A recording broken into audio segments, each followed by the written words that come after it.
Once upon a time, in a quiet village in ancient Korea, two brothers, Nolbu and Heungbu, lived side by side.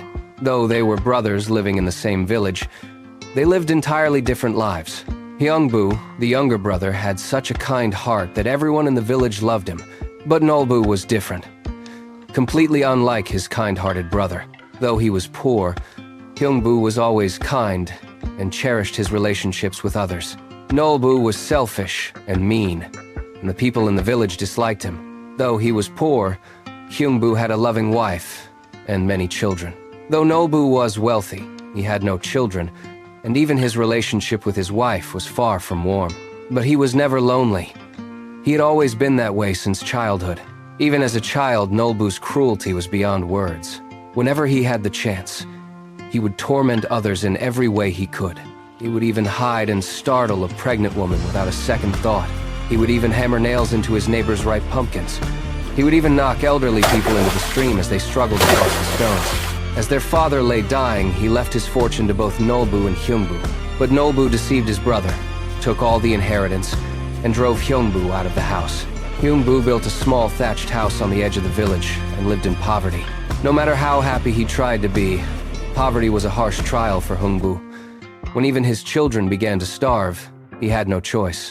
Forgetting his resentment and even his pride, Heungbu went to his brother Nolbu's house, carrying an empty rice sack. Heungbu begged his brother for some food, but Nolbu coldly told him to leave. Disappointed, Heungbu turned to leave. But in front of the kitchen, he came across his sister-in-law. He ran toward her with relief. When Heungbu begged for even a handful of rice for his children, Nolbu's wife struck him across the face with the rice paddle. Picking the rice from his cheek, Heungbu said, "Thank you, sister-in-law. It has been a while since I last saw rice like this." When he returned, Heungbu broke down in his wife's arms. "It's all right. We will endure this," she whispered, holding him close.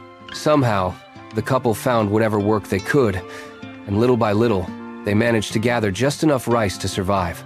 A year passed, and spring came once more. Then one day a pair of swallows arrived, and began building a nest under the eaves of Heungbu's humble home. By summer, the baby swallows had hatched. Delighted, Heungbu quietly looked after them, making sure they were safe and undisturbed. One day, a baby swallow fell from the nest and broke its leg.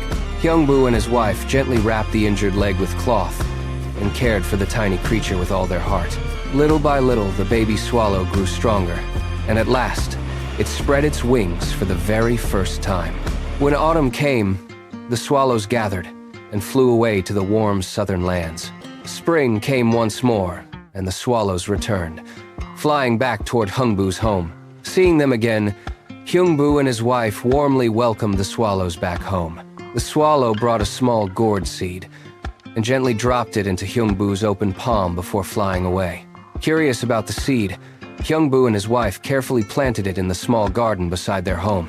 The tiny seed grew into strong vines that spread across the roof, and by autumn, 3 big, beautiful gourds had grown. When winter came, Heungbu and his wife decided to cut open the gourds, and together, they sawed them open to make gourd porridge. Singing cheerfully together, the couple began to saw the gourd open. With a soft crack, the first gourd opened, and out poured gold, silver, and countless treasures. Then, as they opened the second gourd, endless rice flowed out, filling their yard with abundance. And from the third gourd came living blessings, cattle and pigs, bringing life and prosperity to their home. Before long, word spread that Heungbu had become wealthy and generous. And the news soon reached Nolbu and his wife. Curious and envious, Nolbu went to visit his younger brother. But even in wealth, Heungbu was still in the yard, working alongside his people. As soon as he returned home, Nolbu took a baby swallow from the nest under his eaves. Driven by greed, Nolbu broke the swallow's leg and then pretended to mend it himself.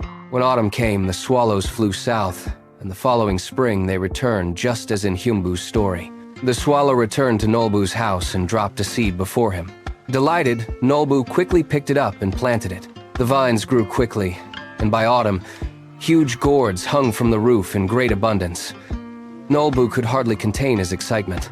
Eager for riches to pour out, Nolbu began to saw the gourd with great excitement. But as the first gourd burst open, goblins suddenly sprang out from within.